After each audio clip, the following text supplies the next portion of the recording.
नमस्कार। Stock market course for beginners के third lecture में आपका स्वागत है। तो पहले दो लेक्चर में हमने इन्वेस्टमेंट के बेसिक्स के बारे में समझा और आज के इस लेक्चर से हम स्टॉक मार्केट की तरफ बढ़ेंगे।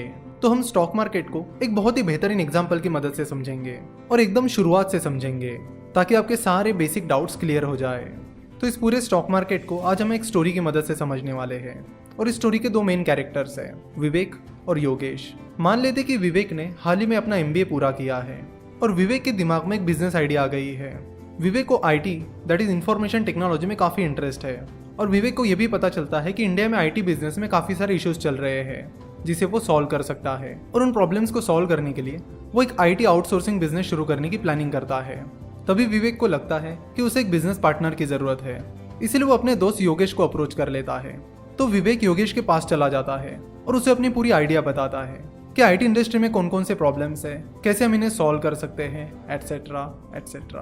अब ये जो योगेश है वो एक IT प्रोफेशनल है जिसे IT इंडस्ट्री का अच्छा खासा एक्सपीरियंस है, तो उसे विवेक की आइडिया अच्छी लगती है और फिर वो एक पूरा बिजनेस प्लान बनाते हैं कि कैसे वो इस कंपनी को शुरू करेंगे, कैसे वो कस्टमर्स को सर्व करेंगे, उनके क्या प्रोडक्ट्स रहेंगे, क्या सर्विसेज रहेंगे, एटसेट्रा।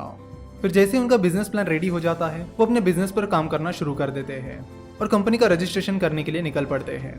कंपनी का रजिस्ट्रेशन करने के लिए वो एक CA को कांटेक्ट करते हैं और जनरल कंसल्टेंसी प्राइवेट लिमिटेड नाम से अपनी कंपनी फॉर्म कर लेते हैं।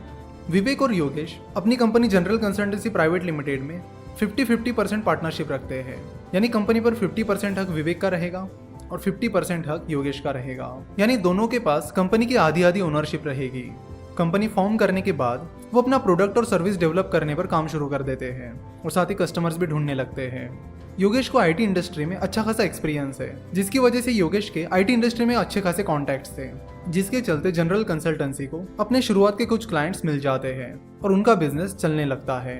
देखो, कोई भी बिजनेस हो, शुरुआत में डिफिकल्टीज तो जरूर आती है और इस बिजनेस में विवेक और योगेश को भी काफी सारी डिफिकल्टीज आती है, लेकिन वो उन डिफिकल्टीज पर मात करते हैं और आगे बढ़ते हैं। जब भी कोई नया बिजनेस शुरू होता है तो शुरुआत में कई बार वो ऐसे मुकाम पर आ जाता है जहां से वो कभी भी फेल हो सकता है। जनरल कंसल्टेंसी के साथ भी शुरुआत में कुछ ऐसा ही हुआ, लेकिन उन खराब हालातों में भी उन्होंने कभी हार नहीं मानी और मेहनत करके उन्होंने सरवाइव किया और अपने बिजनेस मॉडल को क्रैक किया।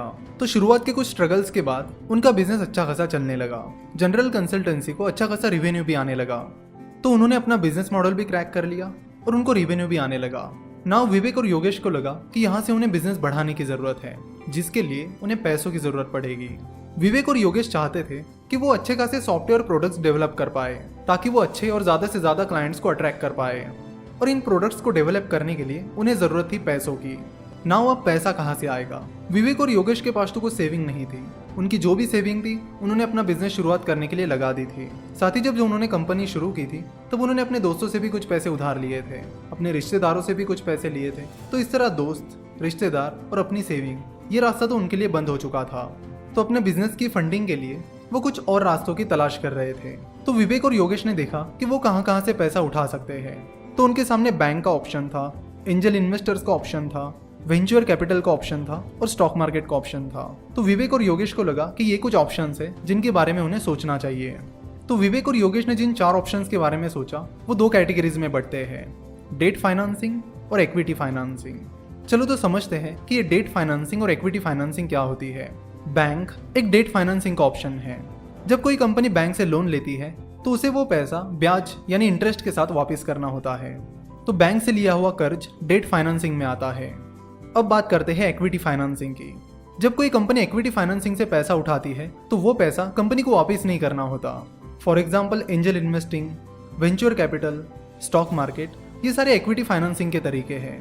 तो जब कोई एंजल इन्वेस्टर किसी स्टार्टअप में इन्वेस्ट करता है तो उस स्टार्टअप को, उस एंजल इन्वेस्टर को उसका पैसा रिटर्न नहीं करना होता।